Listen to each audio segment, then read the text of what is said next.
Hey, do you want to make videos like me? Well, you're in luck because my partner Humble Bundle is currently offering a bundle filled with audio and video editing software to get you started. They're even offering an updated version of the editing software that I started off with right here on this channel. And the best thing? You can choose where your money goes. So even if you can't stand my face, you can make sure that your money ends up where it makes a difference. So what are you waiting for? Check out my affiliate link in the description below and get editing. If there was ever a hero in Overwatch that deserves his time in the spotlight, it would be Zenyatta. Ever since his introduction to the game, he was kind of there. Like, don't get me wrong, he was prominently featured in the GOATS meta, and I longingly remember the days where a hyper-lethal Zenyatta Lucio composition was actually viable. Point being, while there have been reasons to run Zenyatta, he never broadly took over the meta to the extent that, for example, Mercy did. And that's a shame, because with a damage output twice as high as your average DPS player, and intriguing character design, and the fact that you can slay people by tossing bulls at them, Zenyatta really would be a prime candidate to make for many people's main hero. If only there wasn't one glaring issue.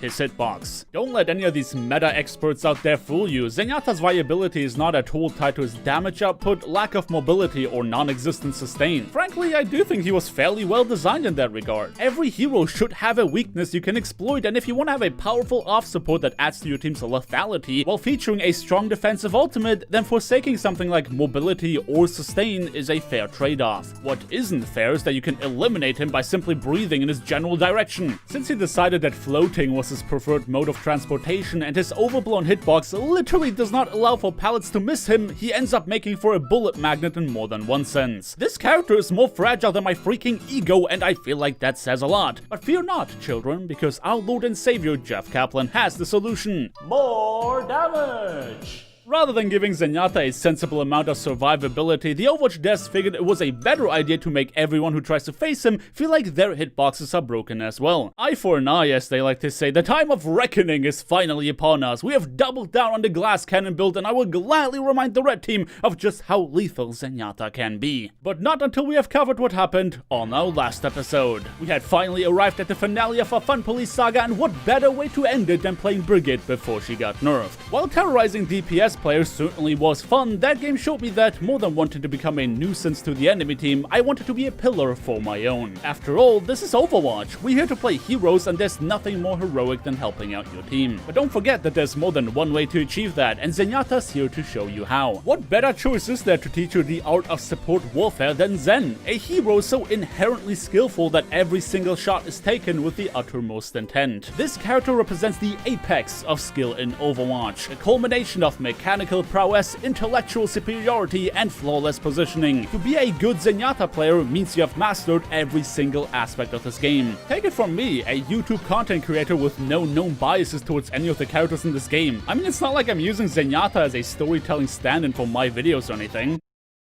That would be ridiculous. As far as the community is concerned, a lot of players are holding heroes like Widowmaker in high regard for taking a ton of skill, but what if I told you that I am dueling Widowmakers on a regular? Of course, their DPS ego does not allow them to admit defeat to a lowly support, but you and I both know that Zenyatta is just a DPS with a support alibi. Though I would lie if I said that I didn't take any pleasure from knocking them down a peg. How can you even be mad about dying to a Zenyatta? But there is a bit of a problem. All these wonderful clips I've shown you so far, yeah, those have been recorded before the Zenyatta buff went live. And since the buff doesn't at all address why he's kind of miserable to play against anyone who even remotely knows what they are doing, I'm not too sure that anything is going to change. I mean, I guess I can do what I was already good at, even more gooder. Well, all this is speculation, and I suppose the only way to find out is by actually jumping into a match. Which means that our story today brings us back to Blizzard World. Unlike Route 66, which reminds me of constant defeat, Blizzard World actually invokes a lot of very positive memories. Of course, this map is not without its fault, but there's still a lot of fun to be had here. It's hard to be upset about this being Jeff's map of choice for my Zenyatta comeback, knowing that it could have been something like Volskaya Industries. As such, I gladly embrace the opportunity to play on a decent hybrid map to prove my worth and run this buff through its paces. The sight of defenders on high ground without the protection of a barrier or two may be unsettling to many of you, but to us, the increase in lethality made for a welcome addition. While the enemy Genji tried to poke us players off of our elevated ground with the help of a pocket mercy, Fred, the Doomfist player, tried to go for a bit more of a flanking approach. Of course, I saw right through that play and knew he was coming for us, deciding that a trial by fire was the best way to find out if that damage buff was any useful. Fred was not expecting to get flanked while flanking, finding himself eliminated before being able to make use of his character's kit. Thankfully for him, Tetsuo the Mercy player scraped him off the ground to get a shot at redemption. Now fully aware of his opponent, Fred made an attempt to engage me again, but the outcome didn't change. While I was contemplating whether that double victory came as a result of my competence or Fred's incompetence, the other members of my team were mopping the floor with the opposition, promptly sending them back to their spawn room. The enemy Doomfist just was not meant to be allowed to take a break, taking an orb volley to the face as he tried to engage, promptly causing him to hide behind a wall. Where I am lacking the mobility to follow up on that damage, the rest of my team decided to not allow the Nigerian warrior to recover, hunting him down like the off-meta trash pick that he is supposed to be. Mercy may have revived him once again, but it was clear that Fred was in a state of shock.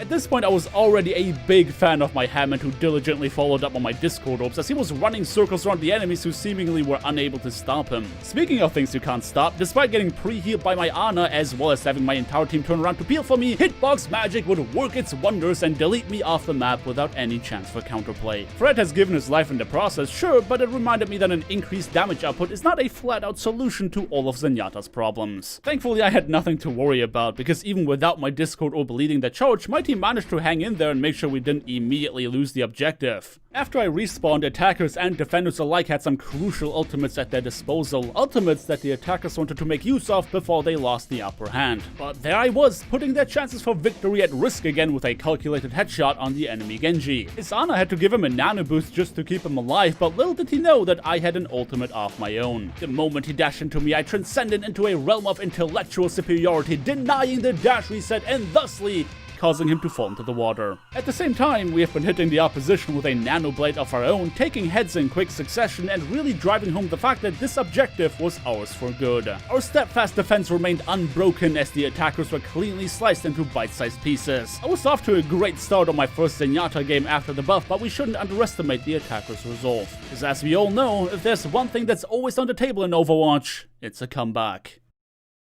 Every team deserves a shot at redemption, and after a crushing defeat during the last team fight, the attackers decided it was about time for theirs. The red team's opening play saw Fred fruitlessly try to get into a beneficial position, and wasn't it for his get-out-of-jail-free ultimate, he would have been punished for his lackluster gameplay again. But who even needs to put a modicum of effort into their gameplay when you can just get a free kill before once again feeding your brains out? But at that point, the enemy Doomfist was the least of our concerns, as the opposing tanks cleaved their way through AZ's minefield. The red team seemed very angry about the course this match has taken so far, deciding that the only way to gain control of the first point was by annihilating our tank line. And you know what? They made a good point. Most of our team adapted a very evasive playstyle that saw our tanks function as, well, just really fat DPS heroes. So long that AZ and Polish were alive to disrupt the lineup, it's like we were fighting the enemies with 5 DPS. And once both of them were taken care of, our chances to hold onto the objective grew very slim. Now that the red team successfully assembled on the objective, they were in a position where they could dictate the pace of the next team fight. I made an attempt to get a couple cheeky eliminations to combat their ever-increasing momentum, but their Zarya was perceptive enough to not only spot me, but also chase me away. Thankfully, my Ana was there to keep me healthy, and while I'm fairly certain that the enemy Zarya felt very smug about forcing me to disengage, my Roadhog showed up behind her in true point me at the guy that bullied you fashion. The eliminations that Roadhog and I accumulated ended up actually making a big difference, as our team was fully prepared to take a fight in the choke point against an opponent that was bleeding manpower left, right, and center. What little high ground was left at the enemy's disposal turned into a death trap, thanks to my onslaught of Discord orbs and the sniping prowess of my Ana. AZ, Finch, and I have been working like a well-oiled machine, while Polish continued being a disruptive force of nature. The red team may have claimed the objective, but that does not mean that we are planning to let them deliver it. The ferocity of our gameplay knew no limits, and what started off as a choke point hold was now turned into an outright spawn camp. After having been trapped on their spawn for close to a minute, the enemy team made the executive decision to swap some heroes. An increase in mobility for their entire composition meant that their chances of removing me and my pesky Discord orbs increased. But if you think that I won't blow Transcendence just to save my own skin, then surely you must be new to the channel and should consider hitting that subscribe button. Heck, smash that like button as well while you're you're at it. Of course, Winston tried to dive me once again after my Transcendence faded, but he grossly underestimated my team's desire to keep me alive. The Monkey Mans found himself eliminated, though it wouldn't take long for that Mercy to show up and allow him to give that whole diving business another crack. I'm not entirely sure if the enemies genuinely believed me to be the biggest problem on our team, or if they were merely trying to kill anybody at all and figured that targeting a low mobility support with the hitbox the size of a tank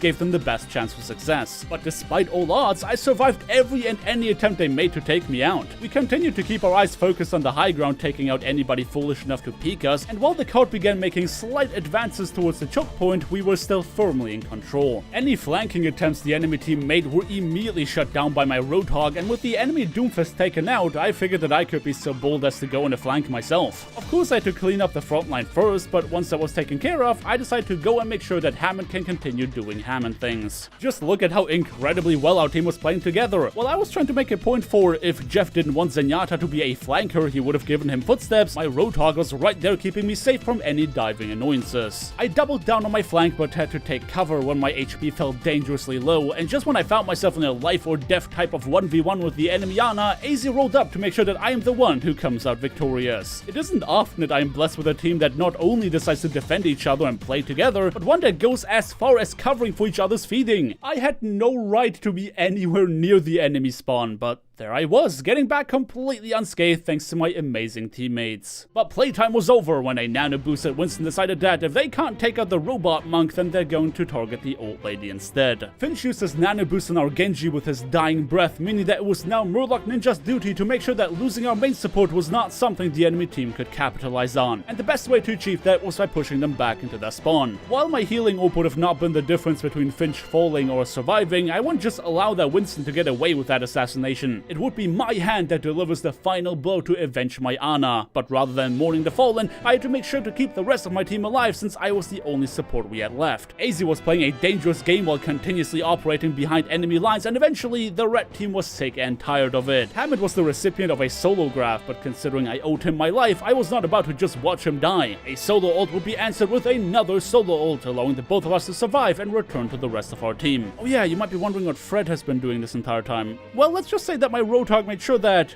it didn't end up being a problem. With only 30 seconds left on the clock, the fight surrounding the objective became more and more fierce. The attackers were determined to use any available resources to make for a final push so that they would be allowed to enjoy the entire beauty of this map rather than just their spawn room. Throwing caution out the window, Fred decided to go for a bold dive into our backline but found himself intercepted by a sleep dart. His get out of jail free card may have allowed him to get a free kill last time, but now his feeding would not be rewarded. Though utterly unsuccessful in the diving department, that feeding act created space that the remaining attackers could make use of, and thanks to the power of a multitude of ultimate abilities, the cart kept moving forward. I may have said earlier that a comeback is always on the table in Overwatch, but don't forget the law of ult-equivalent exchange. If they have all these ultimates at their disposal, that means that we also had some to fight back. All it took was one respawn wave, the smashing of many Q buttons, and ultimately, victory was ours. The end.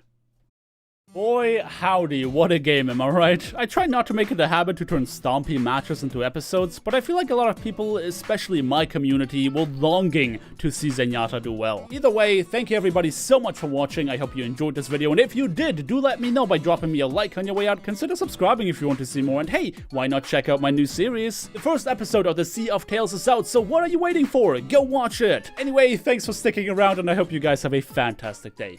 Peace.